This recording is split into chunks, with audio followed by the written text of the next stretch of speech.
Here we are, back in our apartment. We've come to our apartment so we can check our email. And also, so we can show off Vivi. But, email first. Foop. We want to check our email because we completed a quest for Prince LaCroix. And checking our email is how we finish it. Tommy Flayton's review. Let's have a look at that. I recently read Mr. Flayton's scathing review of the Cavaletti Cafe in the Sun, and I must tell you that I am extremely happy with his conclusions. You have done well.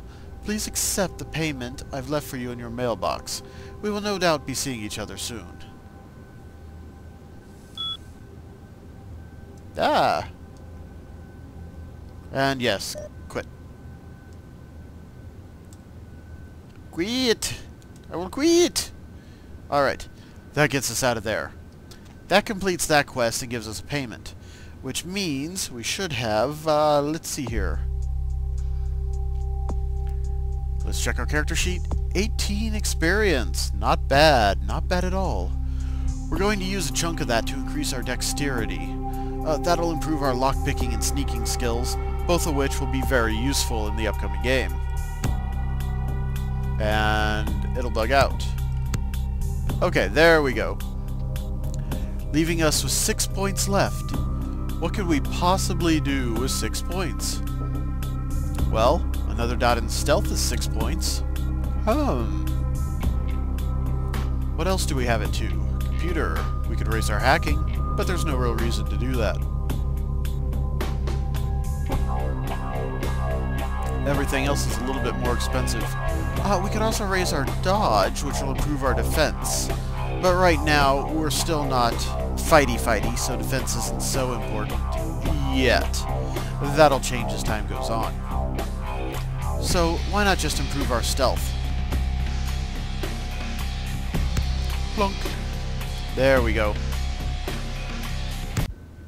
We are now sneaky. Very sneaky. And more lockpicky. But in the meantime, let's talk to Vivi. Time to pose. Let's take her out of this niche, because if she interacts with that chair, bad things will happen.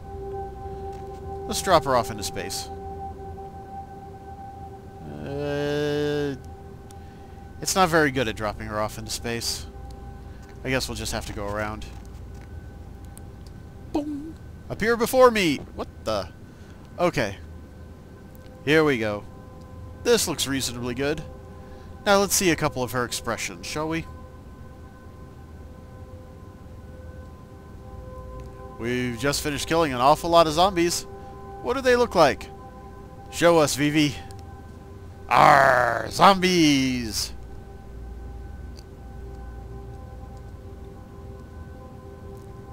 Oh, it's jaded Vivi. Let's get her dancing. Yes. She's extremely good at dancing up a storm. It should be, considering that's her profession. Well, that's what she'll tell you her profession is. What if she's lost? Harm. What other dances can she do? Well, she can flail her arms wildly. I'm sure that impresses all the boys. Let's make her insane.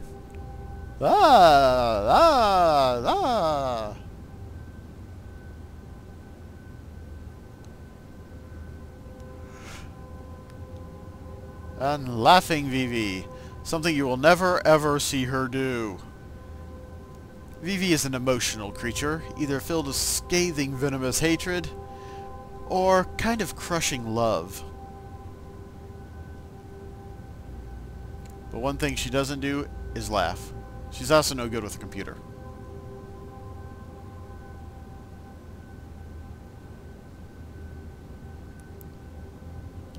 Vivi's no good at cowering, really. Pledge. Here we go. We'll leave her like this for the moment. so she can give us a flyer. High five. Chunk. High five. Chunk. Down low. Too slow. As you can see, Vivi has a well-rounded model, even though she was never meant to go on adventures like this. She has a full character model, and the interesting thing about Vivi is she actually shares a model with Heather, who is somewhere around here. I think she's upstairs. In any case, she shares a model with Heather, right down to the high heels and the collar right there. The only thing different is, of course, Vivi's head, which is a little better form since it's not built around glasses, and also is perpetually in a scowl, for some reason. I don't know. But that's Vivi. She is an excellent addition to our lineup, and a great asset in battle given her celerity and her excellent gun skills.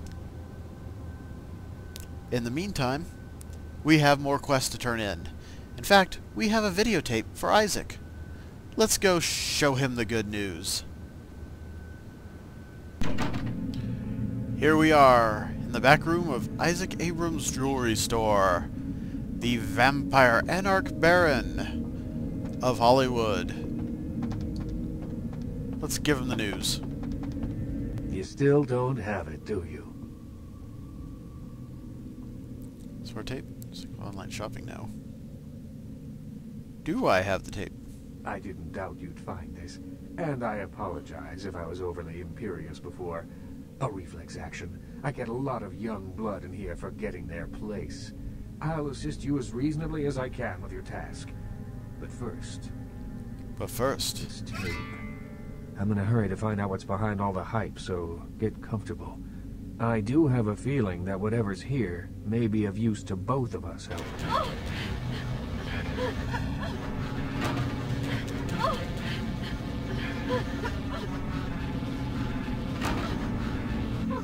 Help me, please.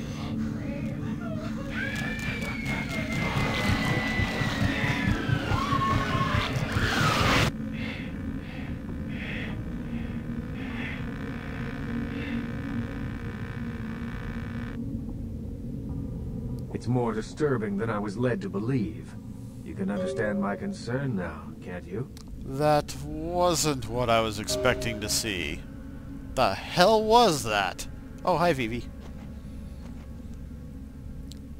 That was sick. Why the hell did I need to see that? It just so happens that around the time this snuff film started circulating, the Nosferatu disappeared. I tried to elicit their help in tracking down the source, and for the first time in all these years, I was dismayed by their absence. The Nosferatu are unpleasant vampires. Their change into undeath twists and warps them. They become horrible, hideous abominations. Even worse than Isaac here. And they are rumor mongers. They hide, they scurry, they listen behind the walls, and they trade in information. If the Nosferatu have suddenly disappeared, that's a problem. It means something really nasty is going on, and nobody else seems to know about it. That could be a problem. So, do you think this tape has something to do with their disappearance? I assume it does. It's awfully coincidental otherwise. And those creatures. I don't know how many professional FX houses could pull those off. There's a problem, though, in that the film's incomplete. The first half is damaged. We need a complete copy. A complete copy would be nice. Hello, Vivi. Why are you frozen? Did you turn into a mannequin while I wasn't looking? Is that another one of those little actor things? Is this a dancer thing? Oh well. Back to Abrams. Ah! Vroom. Where do we find a better copy? Behind the spit-shine gloss of the Hollywood Dream Factory, there's another city churning out a vile byproduct for the furtive consumption of a debauched audience. I have no doubt the film's found its way to another smut peddler. I'd ask around. Yes, have you seen a tape with the horrible creatures in it? No? Well, I'll ask the next man on the street. Well, alright, I'll go take a look around. Kavoom. And yeah, it just took us out of the conversation facing a completely random direction. So it goes. Let's talk to him some more. And luck? Getting closer. I had a few questions. Certainly. Let's see. Anything else I can do in the city? There is something, but it involves a gargoyle. I can see that's got your attention. Indeed. Tell me about this gargoyle. It's taken up residence in my beloved Asian theater. It is closed now, but that's beside the point. I sent some people to evict it, and it sent them back with a few less limbs. I can't have that monster attacking kindred in my city. Nope. We're the only ones allowed to attack people in the city. I'm interested, but how exactly does one deal with a gargoyle? It's a walking block of stone with a taste for blood. I'd suggest whatever method doesn't result in you being eviscerated. In truth, I'd rather have it as an ally, but I doubt it's going to be chatty. Here's the key for the theater. I'll leave it up to you. Interesting. I'll see what I can do. I had another question. Certainly. Tell me about yourself. In your lifetime, unwittingly or not, you have seen an Isaac Abrams production.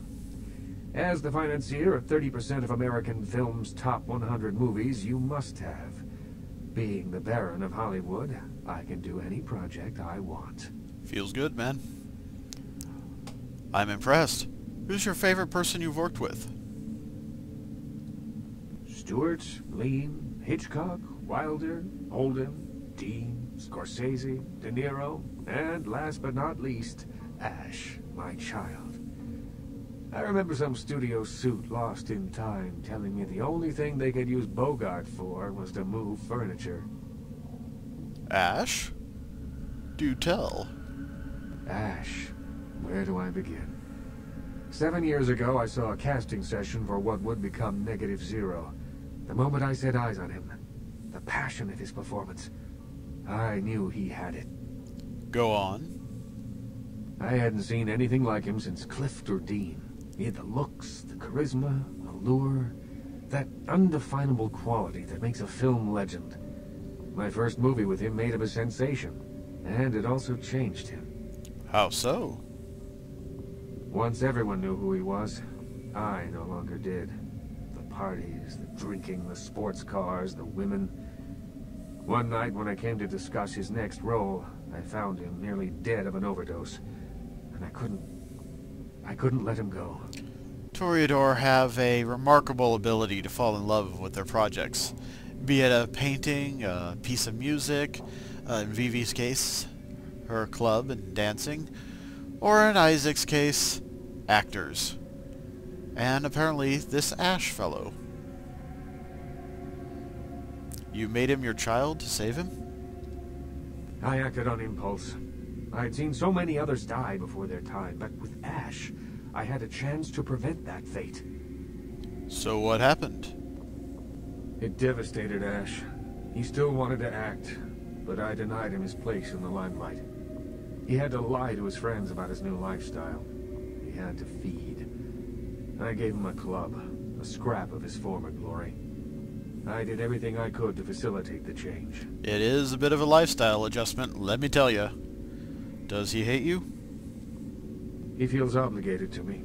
I don't think he hates me. Resents me, maybe. I am his sire and he is my child. There is a responsibility and respect inherent in that bond, even if we are no longer the friends we were. Where can I find Ash? He spends nearly all of his nights in his club, the Asp Hole. I admit it, too old-fashioned to appreciate it. To me, it's the compressed essence of everything that's wrong with the film industry today. Indeed it is. I've seen the place. Maybe I'll head over there sometime. I had some other questions. Certainly. What can you tell me about the Nosferatu? The Nosferatu? I pity them, but I loathe their presence. I deal with them when it's necessary. I know they're beneath my city somewhere, but only they know where. They respect my streets and I keep my politics out of their sewers. But I don't trust them by any stretch of the word. It sounds like a proper vampiric arrangement. I had another question. Certainly. Alright, well that seems to have cleared out his talkie-talkie options, so we'll come back later. And, okay. There's one of my amazing transporting girls. Where's the other?